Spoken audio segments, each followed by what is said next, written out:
أعوذ بالله من الشيطان الرجيم. بسم الله الرحمن الرحيم. فلا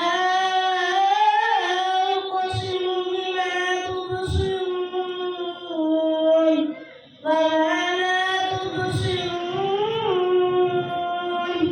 إنه لقول رسول كريم وما هو بقول شاعر قليلا ما تؤمنون ولا بقول كاهن قليلا ما تذكرون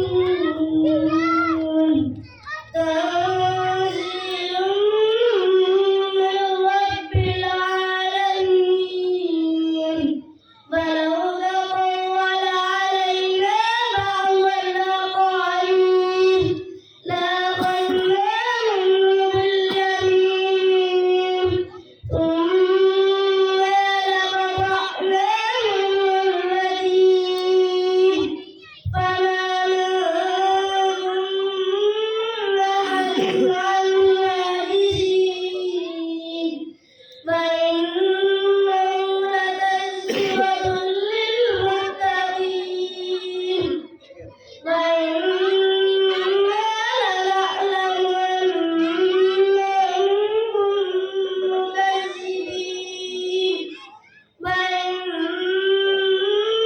وإنه لحسرة على الكافرين وإنه لحق اليقين فسبح باسم ربك العظيم. صدق الله العظيم. السلام عليكم ورحمة الله وبركاته.